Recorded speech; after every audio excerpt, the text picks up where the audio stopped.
오늘은 내 허물을 여호와께 자복하리라 라는 말씀을 통해 함께 하나님의 은혜의 말씀을 나누기를 원합니다. 오늘 우리가 읽고 나누기를 원하는 시편 32편은 다윗이 밧세바를 범하는 죄를 짓고 난 다음에 지었었던 회개의 시편인 것입니다. 또 대표적인 시편이 51편에 있지요. 아마 51편이 먼저 기록된 시편일 것이고요. 그리고 32편은 시간이 좀 지나고 난 다음에 그 51편보다는 더 나중에 자신의 심정과 자신의 신앙을 고백하는 내용이 32편에 기록되어져 있는 것이죠.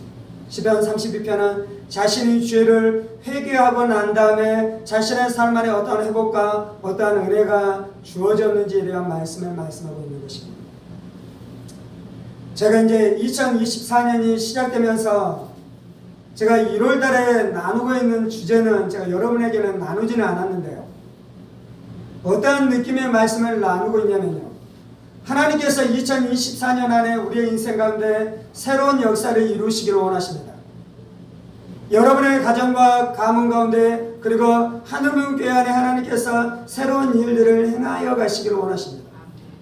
그리고 그 새로운 일들이 이루어지고 그 새로운 계절과 새로운 시즌과 새로운 단계 안에 2024년이 들어가기를 원하는데요. 새해가 되었다고 새로운 일들이 일어나는 것이 아니에요. 우리에게는 행정적인 의미로 새해가 시작되었고 새날이 되었고 새로운 나이가 되었음에도 불구하고 그것이 이 하나님의 계절 안에서는 그 날짜가 바뀌고 계절이 바뀌었다고 새로운 계절이 오는 것이 아니고요. 하나님의 마음이 우리 안에 부어지기 시작하고 하나님의 진리가 우리 가운데 역사하기 시작하고 그리고 우리가 그 하나님의 마음과 하나님의 진리 앞에 반응하기 시작할 때에 하나님께서 우리를 새로운 단계로 이끌어가기 시작하는 것입니다.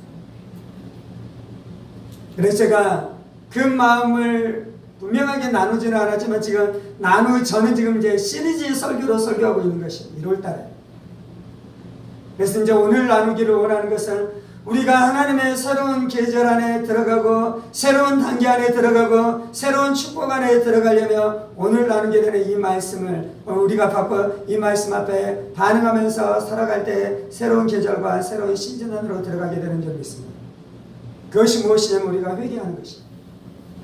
그것이 무엇이냐면 우리 안에 죄가 여전히 우리의 삶을 묶고 있는 영역들을 벗어버리고 그 올무들을 풀어내기 시작할 때 우리가 새로운 계절, 새로운 시즌, 새로운 단계, 새로운 축복 가운데 들어가게 되는 줄 믿습니다.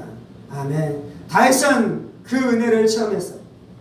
다윗은 그 진리를 경험했어요. 다윗은 이 영역으로 말미암아 이 진리로 말미암아 새로운 삶이 열리기 시작하고 새로운 역사가 열리기 시작했었던 놀라운 경험과 놀라운 체험을 하고 그것이 어떻게 일어났는지 그 결과가 무엇이었는지에 대해서 말씀하고 있는 것입니다.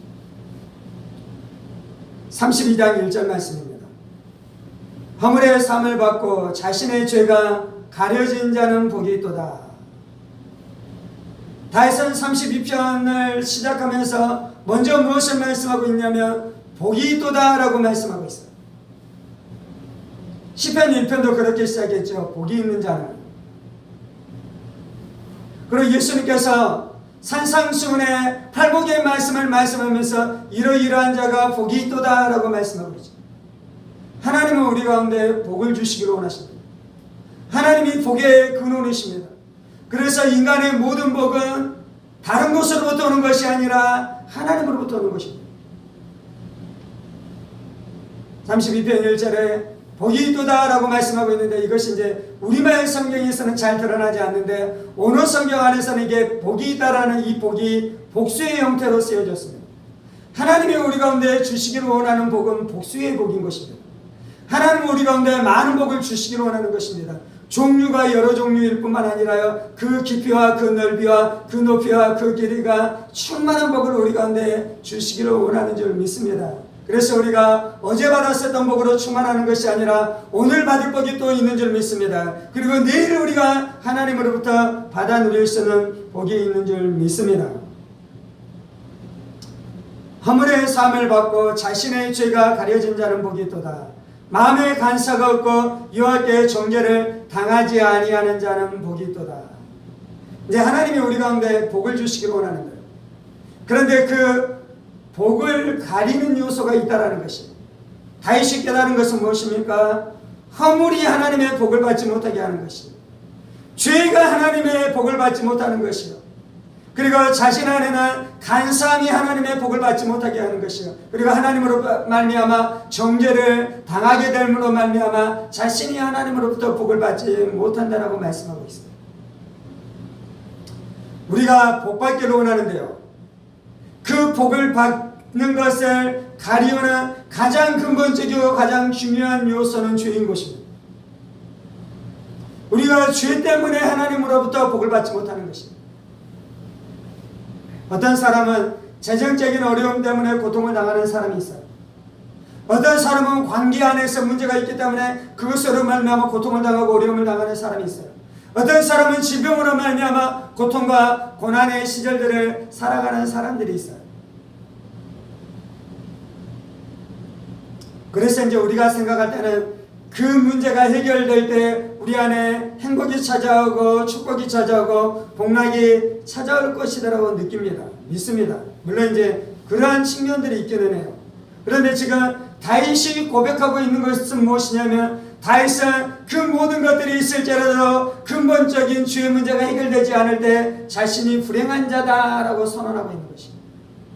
자신이 두려움 가운데 떠는 자다라고 선언하는 것이죠. 자신이 이 심각한 문제 가운데 들어가 있다라고 말하고 있는 것입니다. 그래서 우리 안에 다른 문제도 해결되어야 되겠지만 먼저 우리가 죄의 문제가 해결되어야 될 줄 믿습니다. 죄사함의 은혜 안에 들어가야 될 줄 믿습니다.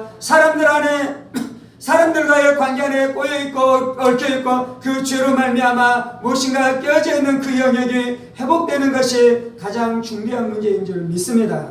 아멘. 허물의 사함을 받고 자신의 죄가 가려진 자는 복이 있도다. 마음에 간사가 없고 여호와께 정죄를 당하지 아니하는 자는 복이 있도다. 이 1절과 2절 안에서 말씀하는 것이 있는데 그 죄가 해결되는 두 가지 방법이 있다고 말씀해요. 우리가 잘 아는 것처럼 1절과 2절에서는 칭의의 은혜에 대해서 말씀합니다. 그리고 성화의 은혜에 대해서 말씀합니다. 구원의 가장 중요한 두 가지의 구원은 죄의 영역에서 생각할 때요 가장 중요한 것은 우리가 의롭다함을 얻게 되는 것입니다. 두 번째 중요한 구원의 내용은 무엇입니까? 우리가 의인이 되었을 뿐만 아니라 이제 날마다 우리가 거룩한 삶을 살아가기 시작하는 것, 성장하고 성숙해져 되는 일들이 나타나기 시작하는 것이 죄의 영역 안에서 일어나는 가장 중요한 두 가지 구원의 요소인 것이죠. 이제 그 구원이 어떻게 일어나는 것입니까? 첫 번째는 허물의 사함을 받는다라고 말씀합니다. 여기서 사함을 받는다라는 것은 그것이 그 짐이 옮겨지는 것처럼 들려진다라고 말씀합니다. 우리가 우리의 죄의 짐이 너무나 무겁기 때문에 이 죄의 짐을 들어서 옮길 수가 없습니다. 그런데 구원은 무엇입니까? 절대로 들어 옮길 수 없는 죄의 짐이 들어서 옮겨지게 되는 역사가 나타났다라고 다윗이 고백하는 것입니다. 그것이 허물의 사함을 받았다라는 것입니다.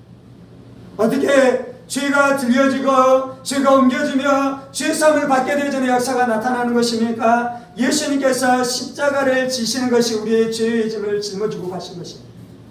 그리고 예수님께서 십자가에 못 박혀 죽으실 때 네가 다 이루었다라고 선언할 때 우리의 죄의 짐, 죄의 무게, 죄의 바위같이 무거웠었던 그 죄가 우리 안에서 없어지게 되어지는 역사가 나타나게 되는 줄 믿습니다. 그러므로 말미암아 죄 사함을 어떻게 받게 됐냐면요, 예수의 피로 말미암아 우리가 죄 사함을 받게 되어지는 줄 믿습니다. 아멘. 두 번째, 죄의 문제가 어떻게 해결되는 것입니까? 자신의 죄가 가려진 자는 복이 있도다. 아담과 하와가 죄를 지었어요. 그러고 난 다음에 자신이 죄를 지은 것을 깨달았어요. 자신 안에 두려움이 있고 죄책감이 자신 안에 밀려드는 것을 깨닫기 시작했어요. 그리고 그 이전에는 자신이 아담과 하와 옷을 벗은 채로 에덴 동산에 있었는데 죄를 짓고 난 다음에 그들 안에 어떠한 감각이 생겨나기 시작했습니까? 내가 벗었다라는 감각이 생겨나기 시작한 것이요. 이건 이제 영적인 것을 설명해 주고 있는 것인데요. 죄로 말미암아 자신이 더럽혀졌고 그래서 자신 안에 죄책감, 정죄감이 찾아오기 시작한 것을 그렇게 말씀해 주고 있는 것입니다. 그래서 아담과 하와한 것은 무엇입니까? 나뭇잎을 가지고 자신을 가리기 시작한 것입니다. 그런데 그것으로 가려졌습니까? 가려지지 않았습니까? 가려지지 않는 것이요. 그래서 하나님이 어떻게 하는 것입니까? 짐승을 잡아서 짐승의 피를 흘리게 하고 그 짐승의 가죽옷을 그들에게 입힘으로 말미암아 아담과 하가 살아가게 하는 것이잖아요. 그 짐승이 무엇을 말하는 것입니까? 어린 양 대신 예수님을 말씀하는 것입니다. 예수로 말미암아 우리의 죄가 가려지는 것이에요. 예수의 피로 말미암아 우리의 죄가 가려지는 것이요. 예수의 십자가의 사역으로 말미암아 우리의 죄가 가려지게 되어지는 놀라운 역사가 나타나는 줄 믿습니다. 아멘. 2절에는 뭐라고 말씀합니까? 이제 2절에 말씀하는 것은 거룩한 삶을 살아가는 것, 성화의 삶을 살아가는 것에 대해서 말씀해요. 현대교회의 약점은 칭의 안에만 머무르는 것이죠. 칭의 안에. 그런데 하나님의 본래 진리는 무엇입니까? 칭의와 성화가 붙어있는 것입니다. 여러분이 축복의 삶으로 나아가려면요, 내가 예수를 믿음으로 말미암아 의인이 되었다라는 그 칭의에 대한 진리를 붙들 뿐만 아니라 여러분의 삶 안에 거룩한 삶을 살아가는 역사가 나타나기 시작해야 돼요. 아멘. 지난 시간에는 어떤 진리를 나눴습니까? 우리가 부르짖어 기도할 때 하나님께서 우리를 다음 단계로 들어가게 하실 것입니다. 아멘. 그런데 부르짖어 기도하는데 거룩한 삶을 살아가지 않으면 절대로 문이 열리지 않아요. 부르짖어 기도하십시다. 그런데 우리의 삶 안에 있는 죄를 끊어버리고 그리고 거룩을 회복하기 시작하며 거룩한 삶을 살아가기 시작할 때 하나님께서 우리 인생 가운데 다음 단계의 축복을 열어주시는 줄 믿습니다. 그래서 마음이 간사하지 않는 사람이 되어야 돼요. 거짓되면 안 돼요. 편의부동하면 안 돼요. 이중인격자가 되면 안 돼요. 교회에서는 거룩한 것 같은데 세상 가운데 나아갈 때는 세상 사람들과 똑같은 삶을 살아가면 안 돼요. 어디에서나 거룩하고 어디에서나 진실하고 어디에서나 자신의 죄가 드러나면 자신의 죄를 인정하고 고백하고 자백하면서 살아가는 삶이 되어야 될 줄 믿습니다. 그때 하나님께서 우리의 인생 가운데 축복을 열어주시고 은혜를 열어주시는 줄 믿습니다. 1절과 2절은 다윗이 보편적인 진리, 회개에 대한, 물론 이제 이것이 자신이 경험한 진리이기도 하지만 회개에 대한 진리를 보편적인 느낌으로 선포하고 있어요. 이제 3절부터 말씀하고 있는 것은 다윗이 어떠한 그 시간들을 거쳐갔는지에 대한 자신의 간증이 물씬 드러나도록 그가 이제 말씀을 전하고 있는데요. 어떤 것입니까? 3절에 이렇게 말씀합니다. 내가 입을 열지 아니할 때 종일 신음함으로 내 뼈가 쇠하였도다. 주의 손이 주야로 나를 누르시오니 내 진액이 빠져서 여름 가뭄에 마름같이 되었나이다. 지금 다윗이 고백하고 있는 것은 자신이 죄를 짓고 난 다음에 회개하지 않을 때 어떠한 상태였는지에 대해서 말씀해요. 다윗이 자신의 충성스러운 부하였었던 우리아를 죽였잖아요. 그리고 어떻게 했습니까? 그 우리아의 아내였었던 밧세바를 취하는 범죄를 지었잖아요. 그리고 나단 선지자가 와서 자신을 그 죄를 드러내고 그 죄를 책망할 때까지 다윗이 그 죄를 회개하지 않는 채로 살아갔어요.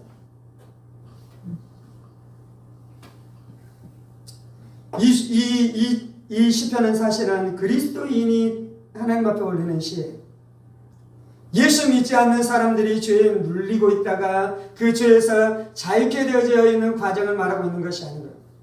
물론 이제 예수 믿지 않는 사람들도 이 과정을 통해 회개하고 이 과정을 통해 예수님을 만나고 이 과정을 통해 하나님의 은혜와 축복을 체험하는 역사들이 동일하게 나타나긴 해요. 근데 이제 이 진리는 누구에게도 해당된다고요? 예수 믿는 우리들 성도들에게도 해당되는 것입니다.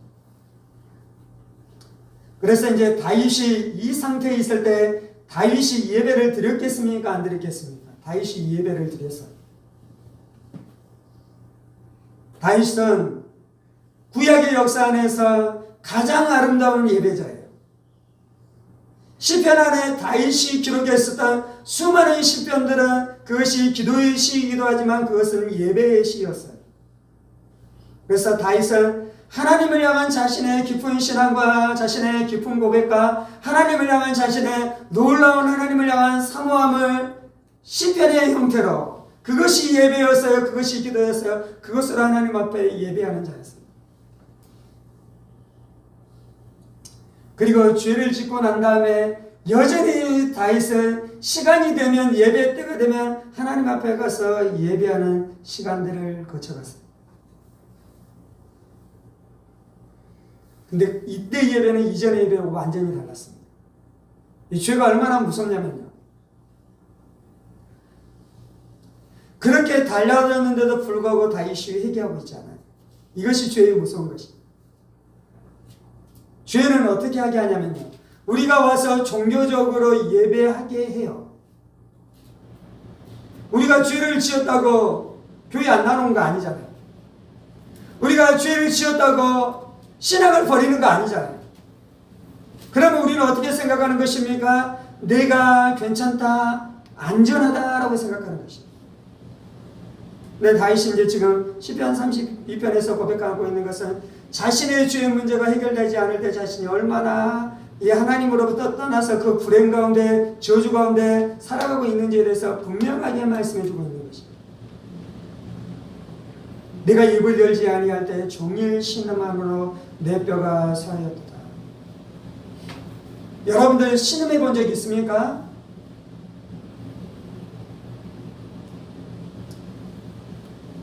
연애를 하다가 연애가 깨어졌어요. 그러면 청년들이 어떻게 합니까? 그 며칠, 그 몇 주간, 그 몇 달의 시간을 신음하면서 지나가요. 신음하면서. 그 신음이 이해가 되죠. 근데 죄를 짓고 나서도 그 신음을 경험해 본 적이 있습니까? 죄를 짓고 나서도 우리의 영혼이 그렇게 신음해요. 진짜로 하나님을 사랑했다. 진짜로 하나님과의 친밀한 교제 가운데 들어가는 경험이 있다. 진짜로 하나님의 은혜와 하나님의 축복을 누리면서 살아갔다면 내 영혼이 그렇게 신음하기 시작하는 것이다. 신음하지 않고 있다면 그것은 축복이 아니라 그건 저주예요. 히브리서에서는 뭐라고 말씀합니까? 하나님이 아들들은 징계하는데요. 사생자는 징계하지 않는다고 말하잖아요. 내 아들은 징계해요. 그런데 내 자식이 아니면 죄를 짓든 뭐를 하든지 징계하지 않고 그대로 내버려둬요. 하나님의 가장 심각한 심판은 무엇이냐면요. 죄를 지었는데도 불구하고 하나님이 나를 책망하지 않고 나를 그냥 내버려두는 거예요. 바울사도는 그것이 양심의 화인 맞았다 그러잖아요. 그래서 세상 사람들은 죄를 지어도 신음하지 않는 거예요. 우리가 하나님 앞에 구해야 되는 축복은 하나님 다윗이 누렸었던 축복을 나에게도 주옵소서. 죄를 지으면 내 영혼이 신음하고 죄를 지으면 내 영혼이 몸부림치고 죄를 지으면 내 영혼이 잠을 잘 수 없는 거예요. 잠자리가 불편하고 그래서 편안하게 잠을 잘 수 없으며 하나님이 자꾸자꾸 잠에서 깨우는 거예요. 한밤중에 나를 깨우는 거예요. 내 양심이 죄로 말미암아 눌려서 사람을 만나도 기쁘지 않고 맛있는 것을 마셔도 먹어도 기쁘지 않고 좋은 곳에 가서 좋은 것을 보아도 순간은 기쁜 것 같은데 내 속사랑 기쁜 곳 안에서는 여전히 만족이 없는 것, 그것이 사실은 하나님으로부터 축복받은 인생인 줄 믿습니다. 다윗은요, 내가 입을 열지 아니할 때 종일 신음함으로 내 뼈가 쇠하였도다라고 말씀합니다. 다윗은 영혼이 고통 가운데 있었을 뿐만 아니라 그 영혼의 고통으로 말미암아 뼈가 마르기 시작했어요.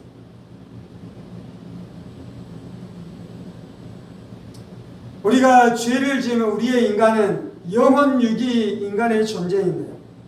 인간이 영적인 존재입니다.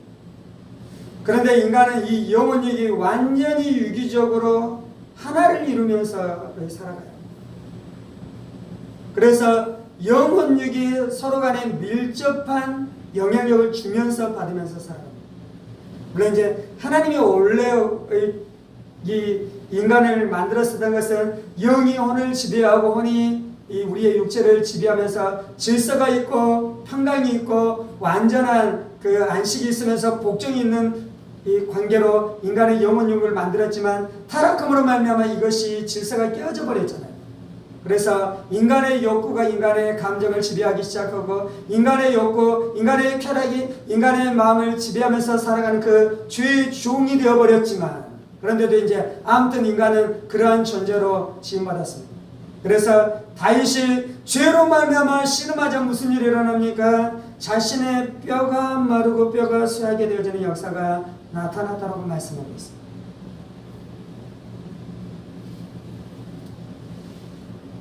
죄가 우리의 영혼을 상하게 할 뿐만 아니라 우리의 감정을 상하게 할 뿐만 아니라 우리의 육신과 우리의 육체를 상하게 하는 줄 믿습니다. 그래서 우리가 이 죄에서 자유케 돼야 돼요. 그래서 우리가 이 죄에서 구원을 얻어야 돼요. 그래서 우리가 이 죄에서 벗어나게 되어지는 일들이 반드시 필요할 줄 믿습니다. 4절에 이렇게 말씀합니다. 주의 손이 주야로 나를 누르시오니 내 진액이 빠져서 여름 가뭄에 마름같이 되었나이다. 하나님이 우리를 꽉 누르시는 것입니다. 우리의 양심의 기능은 죄책감을 느끼는 것입니다. 하나님은 우리의 양심을 통해 우리를 꽉 눌러버립니다. 죄가 있습니다. 그러면 어떻게 해야 되는 것입니까? 그 문제를 반드시 해결해야 됩니다. 그래서 어떻게 됩니까? 내 진액이 빠져서 여름 가뭄에 마름같이 되었나이다.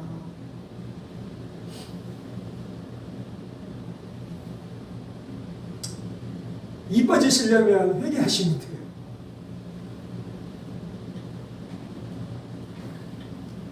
얼굴이 이뻐지시려면 회개하시면 돼요. 건강해지시려면 회개하면 되죠. 뭐라고 말씀해요? 내 진액이 빠져서 여름 가뭄에 마름같이 되었나이다. 우리의 세포 안에서 진액이 빠져나오니 내 얼굴에 빛이 사라지는 것이에요.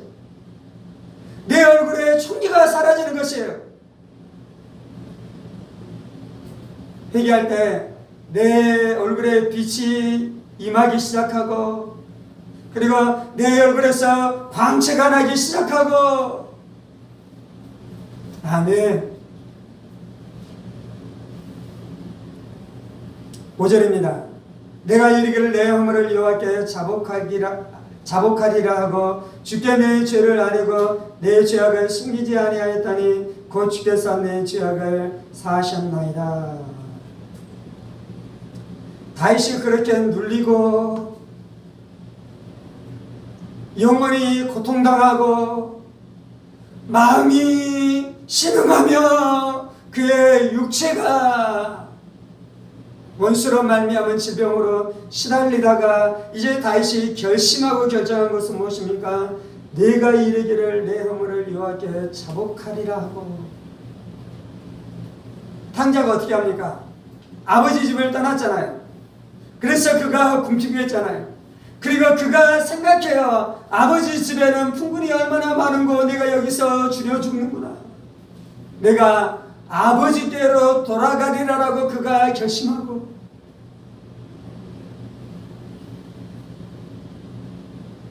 우리의 영혼이 있어요. 우리의 자아가 있어요. 우리의 속사람이 있어요. 우리의 내면이 있어요. 우리의 내면이 날마다 이 진리를 선포하는 영혼이 복되는 인생이다라고 다윗이 지금 고백하고 있는 것입니다. 내가 회개하리라. 내가 자복하리라. 내가 내 죄를 숨기지 아니하리라. 마귀는 어떻게 하냐면요, 네가 너의 죄를 숨겨야지 네가 형통한다라고 말해요. 우리가 지었었던 죄를 하나님이 알게 되면 어떻게 해요? 우리가 지었었던 죄를 사람이 알게 되면 어떻게 해요? 그래서 마귀는 너의 죄를 숨기라는 거예요. 마귀는 또 어떻게 하는 것입니까? 너의 죄를 아담과 하와가 해결하려는 방식대로 너가 해결하라는 거예요. 아담과 하와가 해결하는 방식은 무엇입니까? 예수의 피로 자신의 죄를 덮는 것이 아니고요, 자신의 선행을 통해서 자신의 죄의 문제를 해결하는 거예요. 자신이 어떠한 종교를 만들어서 자신의 죄를 해결하는 거예요.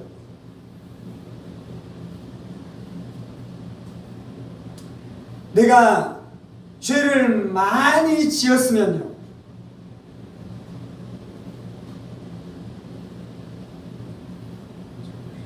예배를 많이 드린다고 죄가 절대로 없어지지 않아요. 물론 이제 여기에서 예배는 예수의 피를 의지하는 예배를 드리면 즉시로 이 문제가 해결됩니다. 그런데 예수의 피를 여기에서 이제 어떻게 해결되냐면요, 내가 예수의 피를 의지하고 자복하고 내 죄악을 숨기지 아니하면 죄악이 사해지는 역사가 나타나요. 그런데 그것이 빠진 예배로는 절대로 해결되지 않아요.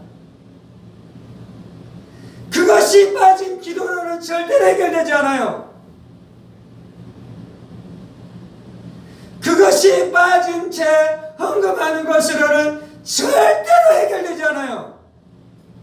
어떻게 해야 됩니까? 예수의 피를 의지하고 내가 내 죄악을 숨기지 아니하고 하나님 앞에 자복해야 되는 것입니다. 죄는 시간이 지난다고 절대로 없어지지 않아요. 죄는 내 기억에서 그것이 희미해진다고 절대로 없어지는 것이 아니에요. 죄는 회개하고 자복하지 않는 채 수많은 종교 생활을 한다고 절대로 없어지는 것이 아니에요.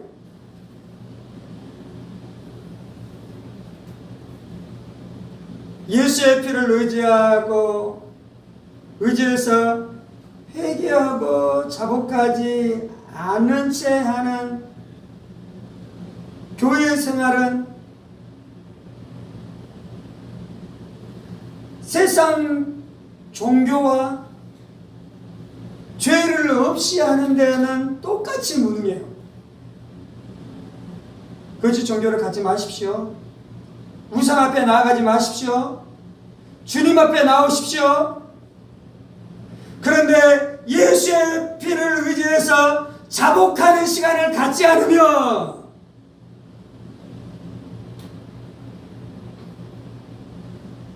그렇게 하지 않는 교회 생활로는 죄의 문제를 해결하는 것이 우상 숭배가 무능한 것처럼 그것이 전적으로 무능해. 이것이 하나님의 우리 가운데 말씀해 주시는 진리예요.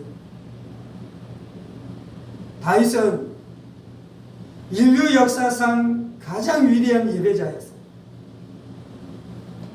다윗은 인류 역사상 가장 고상한 기도자였어요. 그런데 시편 32편에서 말하고 있는 것은 내가 내 죄를 자복하고 회개하지 않을 때 그처럼 위대한 예배자이고 그처럼 위대한 기도자였음에도 불구하고 회개하지 않을 때의 다윗의 모습은 어떠한 자이냐면요, 가장 불행한 자이고 가장 저주받은 자이고 가장 악독한 자이고 가장 하나님의 축복을 받을 수 없는 자였어요. 그런데 자복하고 회개할 때 하나님이 죄사함의 은혜를 주심으로 그 축복을 주셨다라고 말씀하고 있습니다. 아멘. 하나님이 우리 가운데 복주기를 원하십니다. 하나님이 여러분의 가정과 여러분의 인생 가운데 복주기를 원하셔요. 그 축복의 문이 어떻게 열리냐면요,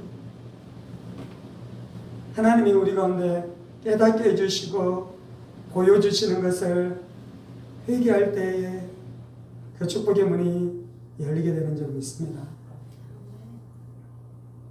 우리는 우리 남편을 얻기를 원해요.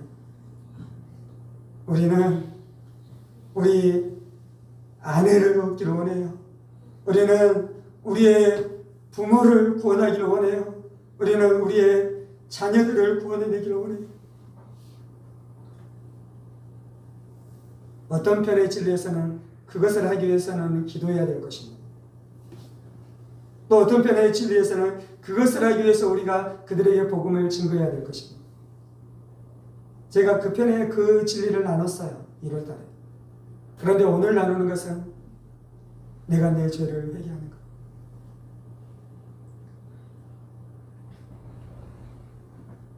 어쩌면 하나님 앞에 가서 내 죄를 회개해야 되는 것들도 있을 것입니다. 어떤 것은 남편에게, 아내에게 여보 미안해 라고 말해야 되는 영역이 있을지도 모르겠습니다. 목사님, 내가 한 개 잘못했다면 남편이 9개 잘못했어요.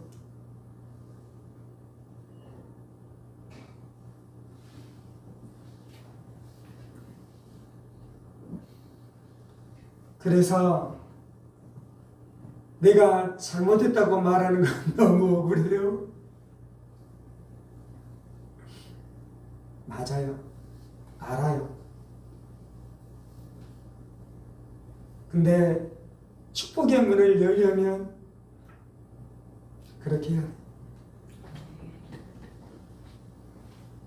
아멘.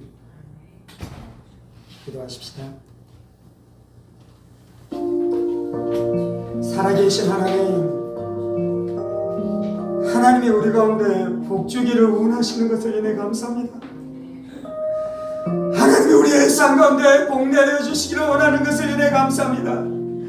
하나님이 우리의 가정과 우리의 가문 안에 복을 내려주시기를 원하는 것이 아버지의 마음인 것을 인해 감사합니다. 주님, 죄가 복을 가로막고 있는 것을 고백합니다.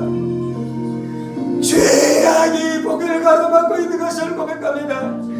죄악이 복을 가로막고 있는 것을 고백합니다. 주님,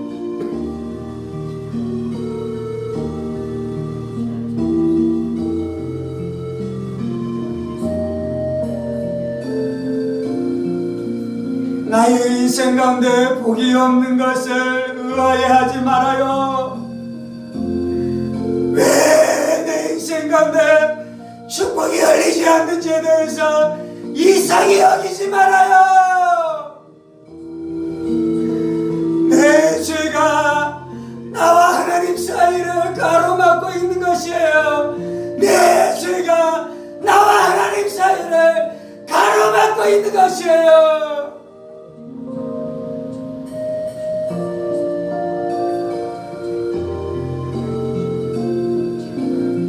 아버지, 아버지, 아버지.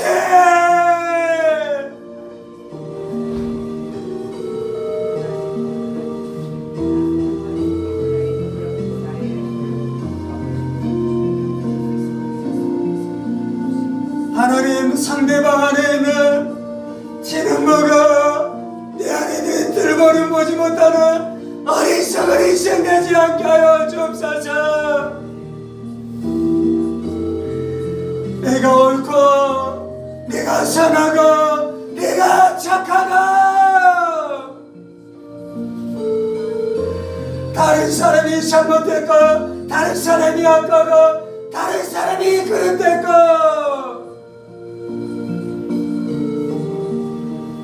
그 마음으로는 축복의 문을 열 수 없습니다. 그 마음으로는 은혜의 문을 열 수 없습니다. 그 마음으로는 형통의 문을 열 수 없어요.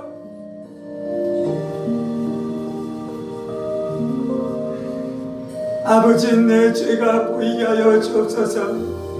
아버지, 내 죄가 보이게 하여 주옵소서. 아버지, 내 죄가 깨달아지게 하여 주옵소서. 아버지, 내 죄가 깨달아지게 하여 주옵소서.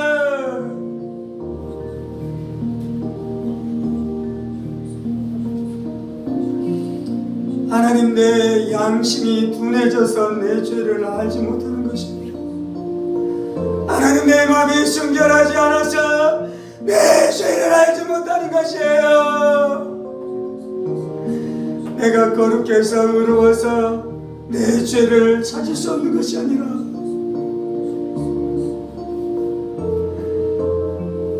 주님, 냉랭해진 우리의 마음을 새롭게 하여 주옵소서. 둔감해진 우리의 마음을 새롭게 하여 주옵소서. 둔해진 우리의 영혼을 새롭게 하여 주옵소서. 양심 화인 맞으면 멸망해요. 양심 화인 맞으면 멸망해요. 죄를 느낄 수 없으면, 양심이 죄를 느낄 수 없으면 멸망해요.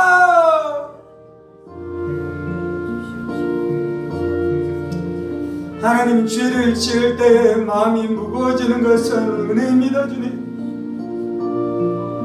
죄를 지음으로 말미암아 정죄감을 느끼는 것은 귀한 것입니다. 주님, 죄를 지음으로 창문으로 밤을 지나가며 뼈가 마르고 내 영혼이 여름 가물처럼 말라가는 것은 귀한 것입니다. 주님,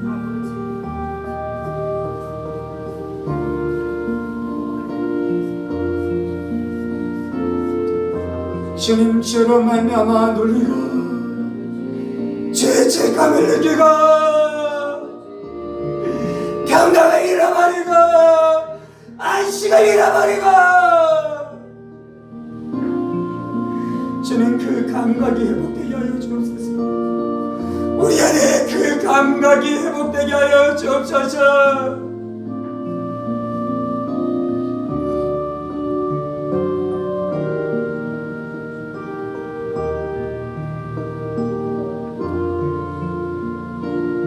죄를 짓고도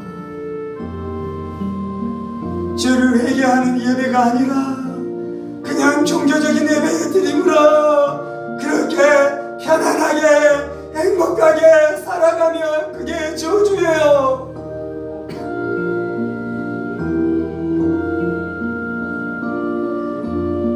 아버지, 진실한 사람 되게 하여 주옵소서.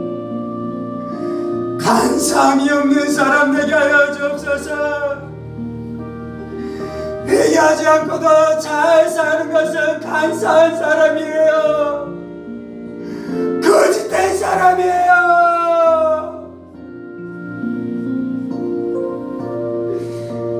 그러면 끝나는 것입니다. 그 인생은 끝나는 것입니다.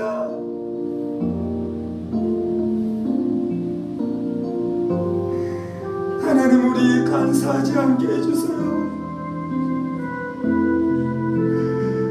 죄 지었으면 죄 지은 걸 인정하고 죄인인 것 회개하고 살게 하여 주옵소서.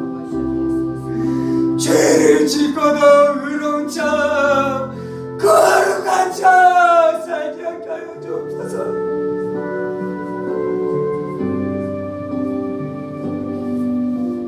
아버지, 회개하고 죄 사함 받는 것이 무엇인지 알게 하여 주옵소서. 회개할 때 우리 안에 죄 사함의 은혜를 주신가, 그 죄 사함의 기쁨, 죄 사함이 주는 평강, 죄 사함이 주는 만족, 죄 사함이 주는 안식, 죄 사함이 주는 담대한 가운데 살아가는 우리 인생들 다 되게 하여 주옵소서.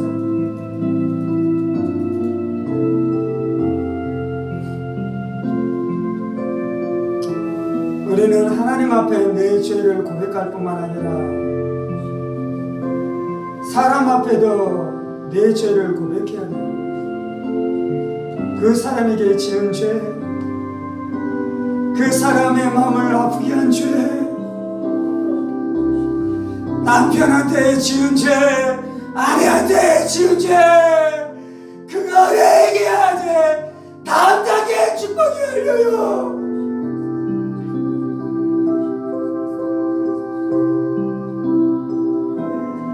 남편한테 지은 죄, 아내한테 지은 죄, 부모한테 지은 죄, 자식한테 지은 죄,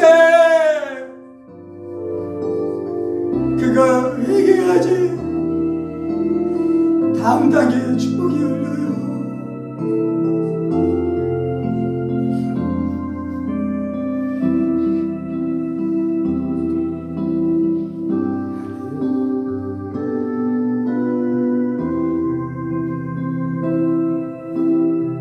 회개할 것이 하나도 생각나지 않으면 양심에 화인 맞은 것입니다.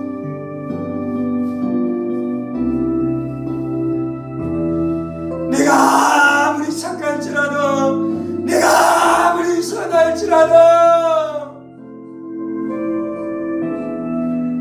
가족에게 죄를 짓지 않고 살아가는 사람은 이 땅에 없어요.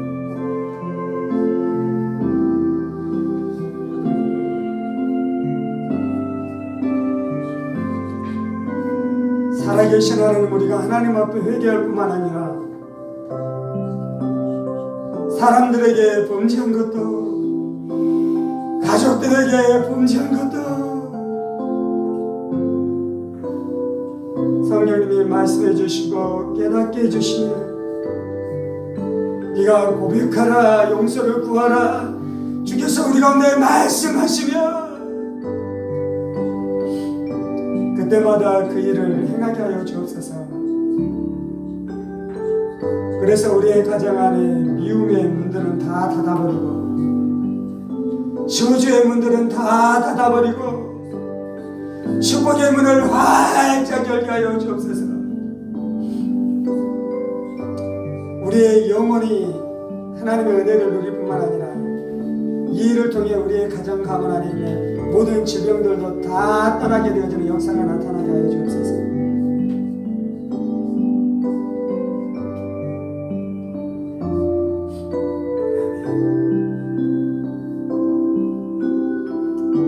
모든 뼈마디 안에 오는 모든 질병들은 예수의 이름으로 영원히 떠나갈지어다. 모든 위장 안에 오는 모든 질병들은 예수의 이름으로 영원히 떠나갈지어다. 모든 심장 안에, 혈액 안에, 혈관 안에 일어나는 모든 질병들은 예수의 이름으로 영원히 떠나갈지어다. 관계가 깨어짐으로 말미암아 찾아왔었던 모든 정신질환들, 분노, 우울증, 슬픔, 좌절, 모든 질병들은 예수의 이름으로 영원히 떠나갈지어다. 우리의 가정 안에 화해와 화평과 용서와 용납과 사랑과 축복의 역사가 우리의 가정 안에 2024년 안에 완전하게 풀어지는 역사가 나타나게 하여 주옵소서. 주님 감사합니다. 이 모든 말씀 살아계신 우리 주 예수 그리스도 이름으로 기도합니다. 아멘. 이제는 우리 주 예수 그리스도의 은혜와 하나님 아버지의 지극히 크신 사랑하심과 성령의 감동과 마교통 충만하시니 죄를 지을 때 하나님이 말씀하시며 하나님 앞에 나아가 즉시로 자복하고 회개하는 삶을 살 뿐만 아니라 사람들에게 범죄한 것도 그들에게 용서를 구하고 잘못에 대해서 회개하는 삶을 살아감으로 우리의 인생 가운데 축복의 문을 열기로 원하는 사랑하는 성도들과 그의 가정 권속들과 하늘문교회와 조국교회와 이 나라의 민족과 사랑하는 북한 동포들과 세계 열방과 복음을 선포하시는 사랑하는 선교사님들 가운데 이제로부터 영원까지 함께 하시기를 간절히 축원하옵나이다. 아멘. 아멘. 아멘.